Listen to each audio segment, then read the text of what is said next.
വിശുദ്ധ ലൂക്കായുടെ സുവിശേഷം 16-ാം അധ്യായം 19-ാം തിരുവചനം മുതലാണല്ലോ നമ്മൾ ധനവാന്റെയും ലാസറിൻ്റെയും ഉപമ വായിക്കുന്നത്.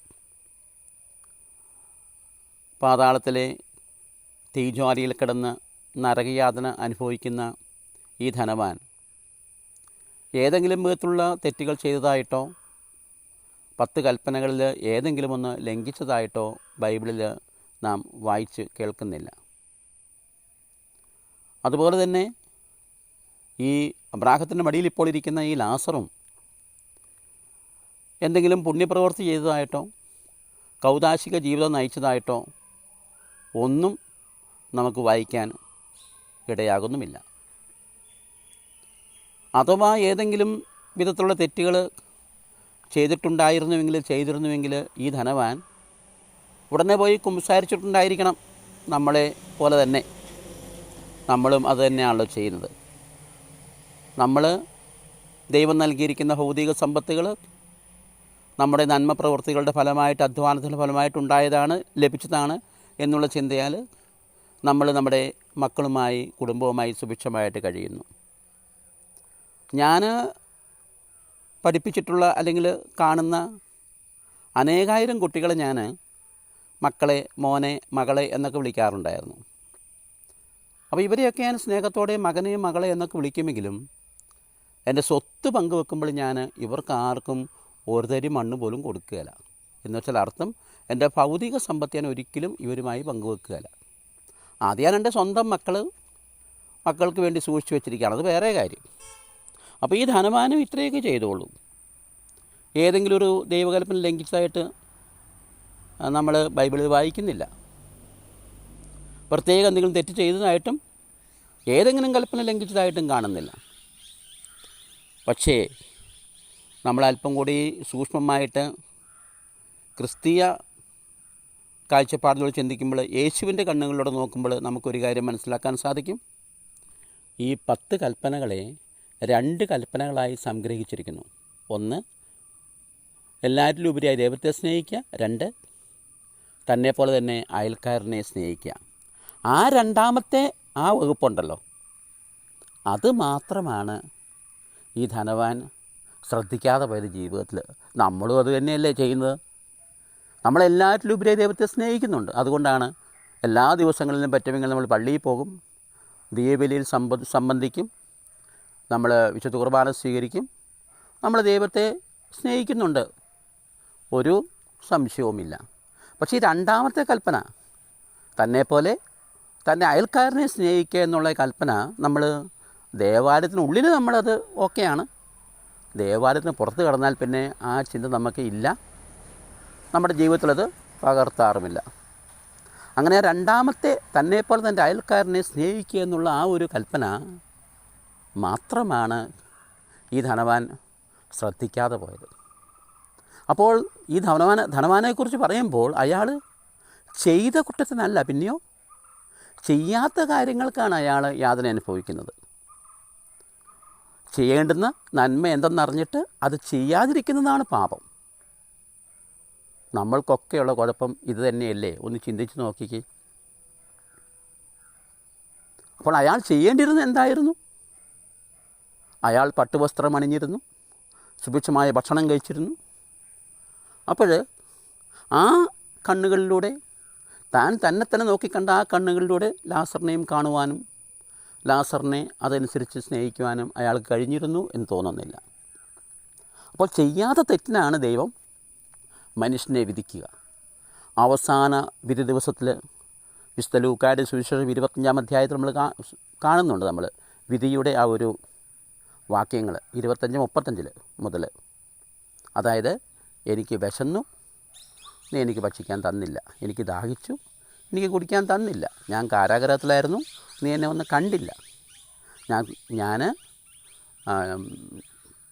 രോഗിയായിരുന്നു, നീ എന്നെ ഒന്ന് ശുശ്രൂഷിച്ചില്ല. അപ്പോൾ ചെയ്യാത്ത കാര്യത്തിനാണല്ലോ ദൈവം ഈ വിധിയുടെ വാചകങ്ങളായിട്ട് നമ്മുടെ മുമ്പിലേക്ക് അവതരിപ്പിക്കുക. നമ്മൾ പലപ്പോഴും കാണാതെ പോകുന്നതും ഇത് തന്നെയാണ്. അപ്പം ഞാൻ ചില കാര്യങ്ങളൊക്കെ ചെയ്യുന്നുണ്ട്, പരമാവധി ചെയ്യുന്നുണ്ട്. മറ്റതൊക്കെ ചെയ്തില്ലെങ്കിൽ എന്താണ് കുഴപ്പം? അതാണ് നമ്മുടെയൊക്കെ ചിന്താഗതി. അതാണ് കുഴപ്പവും. നമുക്ക് ചെയ്യേണ്ട കാര്യങ്ങൾ നമ്മൾ ചെയ്യാതെ പോകുന്നു. ആ രണ്ടാമത്തെ ആ ഒരു വകുപ്പ് അത് നമ്മൾ ശ്രദ്ധിക്കാതെ പോകുന്നു. നമുക്ക് നമ്മുടെ ജീവിതത്തിലേക്കും തിരിഞ്ഞു നോക്കാം. നമ്മുടെ ഈ ക്രിസ്തീയ ജീവിതം പ്രകാരമുള്ളതാണ്. ഞാൻ വാസ്തവത്തിൽ സത്യത്തിൽ എന്നെപ്പോലെ തന്നെ എന്നെ അയൽക്കാരനെ സ്നേഹിക്കുന്നുണ്ടോ എന്ന് ചിന്തിച്ച് നോക്കാം. നമുക്ക് വാസ്തവത്തിൽ അങ്ങനെ ചിന്തിക്കുന്നുണ്ടോ? ഞാൻ ഒരു വലിയൊരു മാളികയും പണിത് അതിനു ചുറ്റും ഒരു മതിലും കെട്ടി, മതിൽ എന്ന വാക്കിൻ്റെ അർത്ഥം മതി ഇതിലെ എന്നാണ്. മതി ഇതിലെ. പറ്റുമെങ്കിൽ ഒരു നായയെയും ഈ വീട് കാക്കാനായിട്ട് ഏൽപ്പിച്ച് നമ്മൾ സുഭിക്ഷമായിട്ട് കഴിയുകയാണ്. ആ ധനവാനെ പോലെ തന്നെ ആ ധനവാനും നമ്മളും തമ്മിൽ എന്താണ് വ്യത്യാസം? ഏതെങ്കിലും വിധത്തിൽ വ്യത്യാസമുണ്ടോ? നമ്മളെപ്പോലെയുള്ള ഒരു ക്രിസ്തീയ ജീവിതമാണ് ഈ ധനവാനും നയിച്ചിരുന്നത്. ലാസറിനെ സംബന്ധിച്ചിടത്തോളം അദ്ദേഹം പ്രത്യേകമായിട്ടുള്ള നന്മപ്രവൃത്തികൾ ചെയ്തു എന്നതുകൊണ്ടല്ല സ്വർഗം അദ്ദേഹത്തിന് ലഭിക്കുന്നത്. അതുതന്നെയാണ് പറയുന്നത്.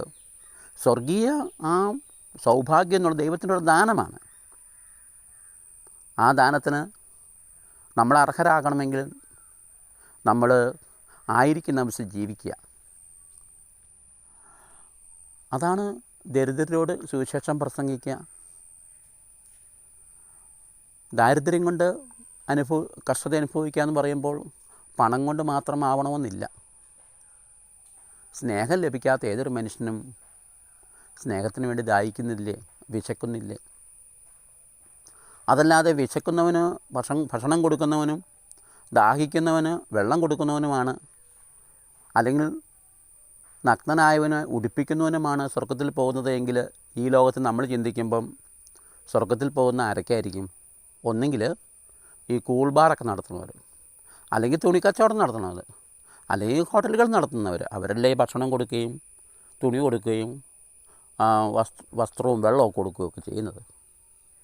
പക്ഷെ അതിൻ്റെ അർത്ഥം മറ്റൊന്നാണ്. സ്നേഹത്തിന് വേണ്ടി ദാഹിക്കുന്ന, ഒരു അടുപ്പത്തിന് വേണ്ടി കൊതിക്കുന്ന, അതുപോലെ തന്നെ തൻ്റെ ആത്മാഭിമാനം അത് കാത്തു സൂക്ഷിക്കാൻ ആഗ്രഹിക്കുന്ന മനുഷ്യരൊക്കെയാണ് ഈ ഭൂമുഖത്തുള്ളത്. അപ്പോൾ അവരുടെ ആ മൗലികമായിട്ടുള്ള അവകാശങ്ങൾ നമ്മൾ ഹനിക്കുമ്പോൾ, ഇപ്പോൾ ഒരു മനുഷ്യനെ കുറിച്ച് നമ്മൾ അപവാദം പറഞ്ഞു വരുത്തുമ്പോൾ തീർച്ചയായിട്ടും അയാളെ നഗ്നനാക്കുന്നതിന് തുല്യമല്ലേ? നമ്മുടെ കുടുംബത്തോ നമ്മുടെ അയൽവക്കത്തോ നമ്മുടെ സ്നേഹത്തിനും പരിചരണത്തിനും വേണ്ടി കൊതിക്കുന്ന ഒരു മനുഷ്യൻ ശരിക്കും ദാഹിക്കുകയും വിശക്കുകയും ചെയ്യുന്ന വ്യക്തിയല്ലേ? അപ്പോൾ പോലെ തന്നെ മറ്റൊരുവനെ നമുക്ക് സ്നേഹിക്കാനുള്ള ഒരു മനോഭാവം ഉണ്ടെങ്കിൽ മാത്രമേ നമുക്ക് അന്ത്യവിധിയുടെ ദിവസത്തിൽ വലതുവശത്ത് നിൽക്കാനുള്ള യോഗ്യത ഉണ്ടാവുകയുള്ളൂ എന്ന് നമുക്ക് അല്പനേരം ധ്യാനിക്കാം, ചിന്തിക്കാം. മതിലുകൾ പൊളിയട്ടെ, വാതിലുകൾ തുറക്കപ്പെടട്ടെ. വാതിൽ എന്ന വാക്കിൻ്റെ അർത്ഥം വാ ഇതിലെ എന്നാണ്. ആ വാതിലുണ്ടാക്കിയിട്ട് അത് അടച്ചിട്ടാൽ പോരാ, ആ വാതിൽ എന്നേക്കുമായി തുറന്നിടണം നമുക്ക്. അങ്ങനെ വാതിലുകൾ തുറക്കപ്പെടട്ടെ, മതിലുകൾ പൊളിയട്ടെ. അങ്ങനെ നമുക്ക് മറ്റുള്ളവരെയും നമ്മളെപ്പോലെ തന്നെ കരുതുവാനും സ്നേഹിക്കുവാനുമുള്ള ഒരു മനോഭാവത്തിലേക്ക് നമ്മൾ വളരുകയും ചെയ്യുമ്പോൾ മാത്രമേ ദൈവരാജ്യം ഇവിടെ സംജാതമാവുകയുള്ളൂ. ആ ദൈവരാജ്യത്തിൻ്റെ കണ്ടിന്യൂവേഷനാണ് സ്വർഗരാജ്യവും. അപ്പോൾ നമുക്ക് സ്വർഗത്തിലെ പോലെ ഭൂമിയിലുമാകണമെന്ന് നമ്മൾ നിത്യേന പ്രാർത്ഥിക്കുന്നുണ്ട്. അന്നു വേണ്ട ആഹാരം ഇന്ന് ഞങ്ങൾക്ക് തരണമെന്ന് നമ്മൾ പ്രാർത്ഥിക്കുന്നുണ്ട്. തലമുറകളോളം കഴിക്കാനുള്ളത് ഉണ്ടാക്കി വെച്ചിട്ടുണ്ടെങ്കിലും നമ്മൾ പ്രാർത്ഥിക്കുന്നത് അന്നു വേണ്ട ആഹാരം ഇന്ന് ഞങ്ങൾക്ക് തരണമേ എന്നുള്ളതാണ്. ഈ അന്നു വേണ്ടുന്ന ആഹാരം ദൈവബലിയിലെ വിശുദ്ധ കുർബാനയാണ്. യേശുവിൻ്റെ ശരീരവും രക്തവുമാണ് നമ്മുടെ നിത്യജീവിതത്തിന് ആധാരം, അച്ചാരം, ആവശ്യം എന്നുള്ള ആ ഉൾക്കാഴ്ചയിലേക്ക് നമുക്ക് വളരാം. അതുകൊണ്ട് നമ്മൾ ദൈവം തന്നിരിക്കുന്ന ആ ദാനങ്ങൾ നമുക്ക് പങ്കുവെക്കാം. അത് വെറുതെ വാക്കുകൾ കൊണ്ടല്ല. ഇന്ന് കേരളത്തെ സംബന്ധിച്ചിടത്തോളം വചന പ്രളയം നടന്നുകൊണ്ടിരിക്കുകയാണ്, ധ്യാന പ്രളയങ്ങൾ നടന്നുകൊണ്ടിരിക്കുന്നത്. മത്സരമാണ്, രോഗശാന്തി ശുശ്രൂഷകളുടെ പെരുമഴയാണ്. ഇതൊന്നുമല്ല ആവശ്യം നമുക്ക്. നമ്മുടെ അയൽവക്കത്തുള്ള മനുഷ്യരെ ഒന്ന് കാണുവാനും കരുതുവാനും ഉള്ളത് അവരുമായി പങ്കുവെച്ചും പകുത്തും ജീവിക്കുവാനുമുള്ള ഒരു മനോഭാവം. ഇപ്പോഴത്തെ അവസ്ഥ എന്താണ്? എനിക്ക് മറ്റുള്ളവനേക്കാൾ മുകളിലാവണമെന്നുള്ളതാണ്. ഞാൻ വീടുണ്ടാക്കുമ്പോൾ അയൽവക്കത്തെ വീടിനേക്കാൾ അല്പം കൂടി വരാം. ഇപ്പം എൻ്റെ മകൻ LKG പഠിക്കുന്ന കൊച്ചിന് 50 49 കൊണ്ടെന്നാൽ എനിക്ക് സന്തോഷമാവില്ല. ഞാൻ ചോദിക്കും, നിൻ്റെ അടുത്തുള്ളവന് എന്ത് കിട്ടി? അവന് 50 കിട്ടിയെന്ന് പറഞ്ഞാൽ എനിക്ക് ഹാലിളകും. അപ്പോൾ മറ്റുള്ളവരിൽ നിന്ന് ഞാൻ ഉയർന്നു നിൽക്കണം, ഞാനും എൻ്റെ മക്കളും എന്ന ചിന്തയാണ് എനിക്കുള്ളത്. അപ്പോൾ പലപ്പോഴും എൻ്റെ ദുഃഖത്തിൻ്റെ കാരണം എൻ്റെ ഇല്ലായ്മയല്ല, മറ്റുള്ളവരുടെ ഉള്ളായ്മ സഹിക്കാൻ പറ്റാത്തതാണ്. എനിക്ക് കാറില്ല എന്നുള്ളതല്ല എൻ്റെ ദുഃഖം, മറ്റുള്ളവർക്കൊക്കെ കാർ ഉള്ളതാണ് എൻ്റെ ദുഃഖം. എനിക്ക് കാഴ്ചയില്ല എന്നുള്ളതല്ല എൻ്റെ ദുഃഖം, മറ്റുള്ളവർക്കൊക്കെ കാഴ്ചയുള്ളതാണ് എൻ്റെ ദുഃഖം. എനിക്ക് വലിയ വീടോ പത്രാസോ ഇല്ല എന്നുള്ളതല്ല എൻ്റെ ദുഃഖം, മറ്റുള്ളവർക്ക് അതൊക്കെ ഉള്ളതാണ് എനിക്ക് ദുഃഖം.